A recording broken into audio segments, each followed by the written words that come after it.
Hola a todos y bienvenidos a este análisis a fondo donde vamos a descifrar, básicamente, el lenguaje universal del comercio global. A ver, la idea hoy es clarísima, entender estas reglas fundamentales para no terminar en un absoluto desastre logístico y financiero. Hacer negocios entre diferentes países puede ser un verdadero campo minado si no hablamos el mismo idioma comercial, ¿verdad?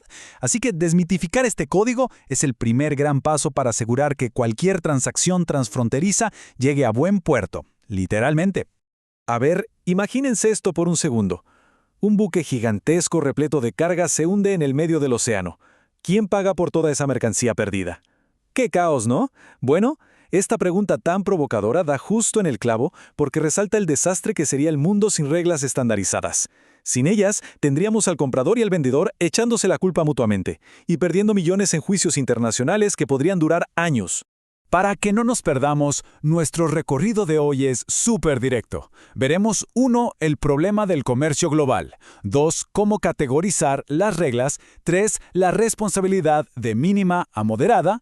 4. Compartiendo la carga. 5. La responsabilidad máxima. Y 6. Cómo evitar errores costosos. Empecemos por el principio. Sección 1. El problema del comercio global.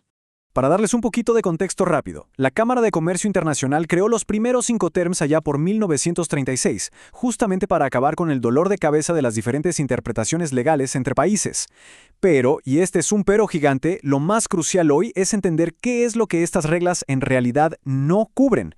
Ojo acá, porque hay un mito inmenso de que los Incoterms deciden cuándo se paga o en qué segundo cambia la propiedad legal del producto. Para nada, eso es un error garrafal. Esas condiciones van en contratos independientes. Los Incoterms solo y exclusivamente se meten con la entrega, los riesgos, los costos logísticos y la aduana. Nada más. Bien, pasemos a la sección 2. Categorización de las reglas. Lo realmente interesante es que los 11 acrónimos de la versión 2020 se dividen de una forma súper elegante en solo 2 categorías. Y todo depende puramente del tipo de transporte que vayamos a usar. De un lado tenemos las 7 reglas todoterreno, las multimodales, que sirven para cualquier método o combinación, y del otro tenemos 4 reglas que están reservadas de forma súper estricta para el transporte marítimo y vías navegables. Entender esta simple separación es el primer salvavidas para no cometer errores legales. Vamos a la sección 3, responsabilidad de mínima a moderada. Empezamos esta especie de carrera de relevos con la regla Ex-Works, o en fábrica. Esta es básicamente la ley del mínimo esfuerzo para la parte vendedora. El vendedor empaqueta la mercancía, la deja ahí en su propio almacén y dice, listo, ya pueden venir a buscarlo. Desde ese mismísimo segundo, la parte compradora asume toda la pesadilla, paga los camiones, asume el riesgo de que algo se rompa en el camino y hasta tiene que lidiar con los trámites de exportación. Todo el peso cae de un solo lado. Subiendo un pasito más, tenemos la regla FCA o libre transportista. Acá el vendedor dice, bueno, te ayudo un poco más. Se encarga del despacho de aduana de exportación y le entrega físicamente la carga al transportista designado. Y justo ahí, en el instante exacto de esa entrega, ocurre la transición del riesgo. Pasó la batuta y se acabó su problema. Ahora, si nos vamos al ámbito 100% marítimo, la cosa cambia de escenario. Tenemos FAS y FOB. Con el término FAS, el riesgo se transfiere cuando dejas la carga descansando ahí, al ladito del barco en el puerto. Pero con el famosísimo término FOB, el riesgo cambia de manos en el segundo exacto en que la carga toca la cubierta cuando ya está a bordo del buque. Es un término súper clásico. Sí, pero van a ver que tristemente es uno de los peores utilizados fuera del agua. Avanzamos a la sección 4, compartiendo la carga. Y acá entramos en la zona de peligro, el grupo C. Es una dinámica fascinante, porque quien paga el transporte y quien asume el riesgo van por caminos totalmente distintos. Y esta es la trampa más común. En CPT y CFR, la parte vendedora paga el carísimo flete internacional, pero el giro crítico es que el riesgo de que se rompa algo ya se transfirió desde muy temprano. O sea, si el avión se cae a mitad del viaje, la pérdida financiera es para el comprador, a pesar de que el vendedor fue quien pagó el boleto. Increíble, ¿verdad? Claro, para no estar con el corazón en la boca, existen las reglas con seguro incluido. Y la actualización del 2020 trajo un cambio vital aquí. Ahora se exige legalmente la cobertura máxima, la cláusula A, para la regla multimodal CIP. Por otro lado, para el término marítimo, CF, decidieron mantener el requisito histórico del seguro mínimo, que es la cláusula C, a menos que las partes negocien otra cosa. Entonces, en resumen, SIP y SIF son como un espejo de las reglas que vimos antes, pero con la obligación ineludible de que quien exporta debe pagar la prima del seguro. Pero nunca olvidemos la regla de oro del Grupo C. Aunque paguen el seguro, el riesgo ya es de la otra parte desde que la mercancía salió de origen. Llegamos a la sección 5. Responsabilidad máxima. Entramos al Grupo D, la recta final, y acá las reglas del juego se invierten por completo. Con la regla DAP, quien vende costea el viaje y además retiene el riesgo sobre sus hombros hasta que el camión o el tren llega al destino final estipulado. Pero hay un pero logístico gigante.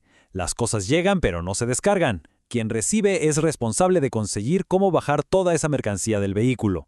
Y eso nos lleva a la regla DPU. Antes la conocíamos como DAT, pero la renombraron para dejar súper claro que se puede entregar en cualquier lugar, no solo en terminales. Lo verdaderamente único de esta regla, literalmente la única de las 11, es que quien vende asume tanto el costo como el riesgo de descargar físicamente todo en el país de destino. Al llegar al extremo total de la balanza, encontramos el DDP.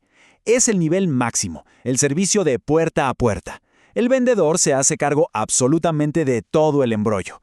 Y cuando digo todo, incluye pagar los complejos impuestos, los aranceles y pelearse con toda la burocracia de importación en un país extranjero. Un verdadero dolor de cabeza si no se domina la ley local. Y finalmente, sección 6. Evitando errores costosos. A ver, entender de memoria las 11 siglas no sirve de absolutamente nada si a la hora de firmar un contrato las aplicamos mal. Para que esto sea un escudo legal real, hay una fórmula mágica de 3 pasos. 1. Escribir la regla, por ejemplo, FCA. 2. Poner el lugar exacto, como almacén principal en Madrid. Y 3. Especificar qué son los 5 terms 2020. Si ponemos una ubicación ambigua o nos olvidamos del año, cualquier tribunal nos puede invalidar la protección en un abrir y cerrar de ojos. Y eso nos lleva a los peores errores de novato en la industria. Cosas como usar FV, que recuerden es exclusivo para barcos en un envío por avión. Eso deja todo el riesgo en un limbo jurídico terrorífico. O peor aún, aceptar un contrato DDP, comprometiéndose a pagar impuestos en un país donde ni siquiera se tiene registro fiscal. Eso es una garantía absoluta de que la aduana embargará la carga.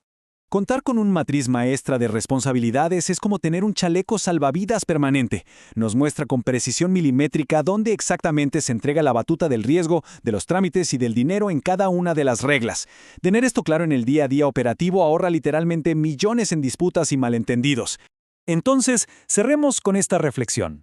Si equivocarse en 3 simples letras puede provocar la ruina financiera de una empresa, ¿podemos darnos el lujo de ignorar la letra pequeña de los 5 terms 2020?